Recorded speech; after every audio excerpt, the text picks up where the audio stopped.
नमस्कार दर्शक बंधु मु ज्योतिर्विद सुधीर स्वागत जनाऊँगी मोर आज स्वतंत्र उपस्थापना को उत्तराभिमुखी भवन रो दोष और यार प्रतिकार।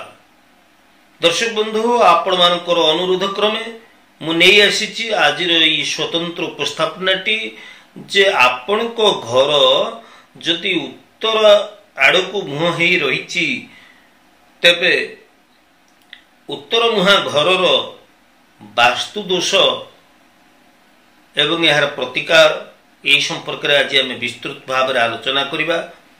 तेबे दर्शक बंधु उत्तर दिगटी होउची कुबेरंकर दिग एवं आमे जतबेले घर मुख्य रास्ताटी आमर जदि उत्तर दिगर रही आमर यातायात चल प्रचल सुविधा पाई आमे आम घर को उत्तर आड़ को करिछे उत्तराभिमुखी भवनटी आमे निर्माण करिछे।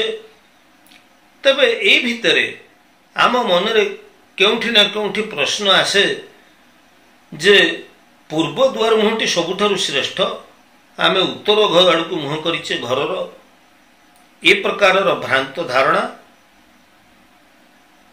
प्रथमे आम मनरु बाहरी जीवा दरकार। प्रत्येक दिग को मुह करिथिबा घर अत्यंत शुभ फल प्रदान करिथाए जदि यह वास्तु दोष मुक्त होइथाए। आपणकर घरर मुख्य द्वार मुहटी मुख्य यातायात पथटी रही उत्तर रे आपण जबरदस्त पूर्व आड़ को घर मुह रखिबे ताले एपरि क्षेत्र रे कोन हबो आपण पूर्वरु बाहरी गोटे जबरदस्त जोर जबरदस्त आपण उत्तर दिग को जीवाकू चाहिए नाई। दर्शक बंधु सेमती नाई जे जो दिगरे आपणकर मुख्य यातायात पथ रही मुख्य रास्ता रही से आड़ को आपणकर घर मुह हवा दरकार जहाँफल कि आम अति सुविधार चल प्रचल करिपरिबा।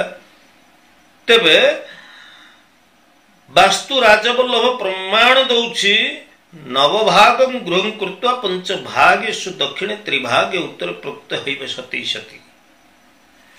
आमे उत्तर दिग को मुह करी छिड़ा हवा उत्तर दिग आमर लंब थाउ कि ओसार थाउ से उत्तर आड़ को आमे मुह करी छिड़ा हवा एवं आमे उत्तर आड़ को छिड़ा हवा पर मुह करी आमर डाहाण हाथ आड़ू आमे 5 भाग छाड़ी दवा एवं बाम हाथ आड़ू आमे 3 भाग छाड़ी दवा।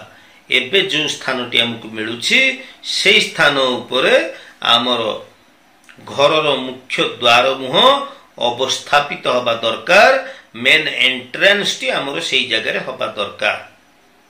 दर्शक बंधु जदि घरर मुख्य द्वार मुहटी ठीक जगह अवस्थापित होइछि एवं आम घरर आभ्यंतरीय वास्तु साजसज्जा जदि ठीक रही आभ्यंतरीय वास्तु साजसज्जा कौन जेमती आमे समस्त जानिचे आपण माने आमे समस्त जानिचे जे आमर ईशान्य कोण रे पूजा घर रहिबो अग्नि कोण रे रोषेई रहिबो नैऋत्य कोण रे सीढ़ी रहिबो वायु कोण रे शौचालय रहिबा ए जो कथा गुडाक एगुडाक तो अति साधारण कथा समस्त आमे जानिचे। तेणु ये आभ्यंतरीय वास्तु साजसज्जा जदि आमर ठीक अच्छी एवं आमर घरर मुख्य द्वार मुह जदि ठीक जगार अवस्थापित होइछि ताहले ये उत्तराभिमुखी भवन आम पाई अत्यंत शुभदायक राजा महाराजा तुल्य आमे ये उत्तराभिमुखी भवन रे बसवास करि परिबा। तेबे दर्शक बंधु आमर जदि कंपास आम व्यवहार करिबा ताहले मध्य आमर द्वार मुह को उपयुक्त स्थान रे आमे रखि परिबा। तेबे आमर उत्तर दिगर जेतिकी रही लंब बा उषार जहाँ आपण कहतु ना कहीं ताकू आपण 8 भाग करदेवे। 8 भाग करदेला परे प्रथम भाग से भागटीर ना होउची नाग। ये भागरे वायु कोण एक्जेक्ट वायु कोण रे जदि आपण द्वार मुह खोली दियंती बा द्वार मुह आपणकर थाए यह अति अशुभ फल प्रदान करि थाए। शत्रु भय क्लेश मनांतर मतांतर अर्थहानि ये सब गुड़िक घटी थाए। तेणु आपणकर जदि रही वायु कोणे ही द्वार मुहटी आपणकर मेन एंट्रांस टी रही आपण रखी ताहले याको बिना भंगारुजारे यार सरल प्रतिकार रही आपण 9 इंच बाय 9 इंच द्वार मुहर उभय पार्श्व दुईटी क्लॉक वाइज स्वस्तिक आपण तैयारी कर दियंतु दुईटी स्वस्तिक आपण सिंदूर रे तैयारी करंतु। तबे दर्शक बंधु आमर साधारणतः कंपास जदि हम पकेकी देखिबा ताले 326 डिग्री रु 337 डिग्री मध्य द्वितीय भागटी आसीबो। ए द्वितीय भागटी मध्य अशुभ होता है। तेबे आमर 337 डिग्री रु 349 डिग्री मध्य आमर तृतीय भागटी आसी थाए। ए तृतीय भागटी अत्यंत शुभ फल प्रदान करि थाए।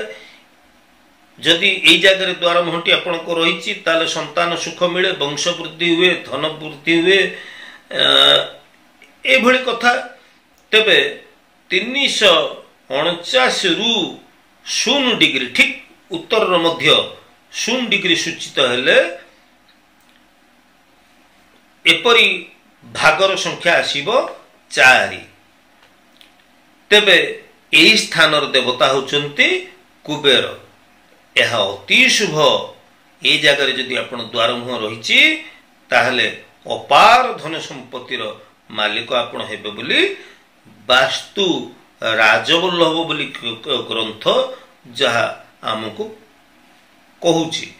तबे जदि 0 रु 11 डिग्री मध्य आपण कंपास सूची सूचित करूची से 5 भाग ऊपर जदि आपण रखी दउचंती घर द्वार मुह याको सोम बोली कहा जाए।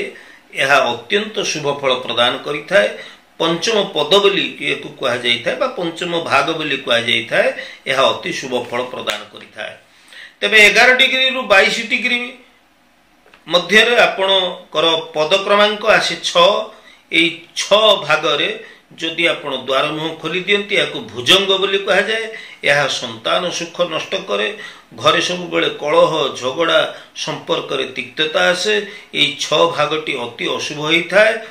तेबे एपरी क्षेत्र रे जदि आपणकर 6 आपण 8 भाग करदेला परे 6 भाग उपरे जदि आपणकर द्वार मुहटी रही ताहले एपरी द्वार मुह बंध उपरे आपण रूपार गोटे तारटीए लगे दियंतु। पद क्रमांक 7 जहाकू असती नाग बोली कहा जाए। 22 डिग्री रु 34 डिग्री मध्य कंपास सूची जदि सूचित करूची ताहले एपरी क्षेत्र रे यह अति अशुभ फल प्रदान करि थाए। संतान माने बाध्य होइतांती, मनांतर मतांतर अर्थहानि एगुड़िक देखा जाए थाए। 8 भाग जोटी एक्जाक्ट ऐशान्य कोण रोचे आपणकर 34 डिग्री रु 55 डिग्री मध्य ये हूँ अंतिम द्वार। यह शुभाशुभ मिश्रित फल दे थाए। तेबे जदि आपणकर एक्जाक्ट ऐशान्य कोण रही मुख्य द्वार मुह ताहले एपरी क्षेत्र रे आपण द्वार मुहर उभय पार्श्व दुईटी लाल रंगर पद्म फूल दुईटी चित्र अंकन करंतु। यह आपणकर समस्त वास्तु दोष को निवारण करि पारिबो। तेबे दर्शक बंधु उत्तराभिमुखी भवनर द्वार मुह आपणकर जे जगार अवस्थापित होता ना कहीं आपण द्वार मुहर उभय पार्श्व दुईटी पद्म फूल निश्चित भाव अंकन करंतु। यह द्वारा एवं आपणकर घरर मुख्य चौकाठ उपरे बा मुख्य बंध उपरे आपण स्वस्तिक बा ओम र चित्र को लगांतु। दुईटी पद्म फूल उभय पार्श्व आपण अंकन करंतु। यह द्वारा निश्चित आपण को शुभ फल प्राप्त हबो। तेबे मोट पर आपण जानिले जे उत्तराभिमुखी घरर कोण रहे वास्तु दोष एवं जदि वास्तु दोष थाए ताले कोण रही यार प्रतिकार ए संपर्क में आलोचना कली। तेबे दर्शक बंधु आज तो समय ही जाइए आज उपस्थापनाटी आपको केमती लगिला जदि आज उपस्थापनाटी आपको भल लगी था निश्चित भाव में आपण मोर नुआ करी देखुले मोर वीडियो को आपण मैंने सब्सक्राइब करेंगे लाइक करेंगे और बहुल परिमाण मोर वीडियो को आपण मैंने शेयर करेंगे। आज तो समय ही दर्शक बंधु पुणी आगामी अध्याय देखा से पर्यंत विदाय नौ ज्योतिर्विद सुधीर। जय जगन्नाथ।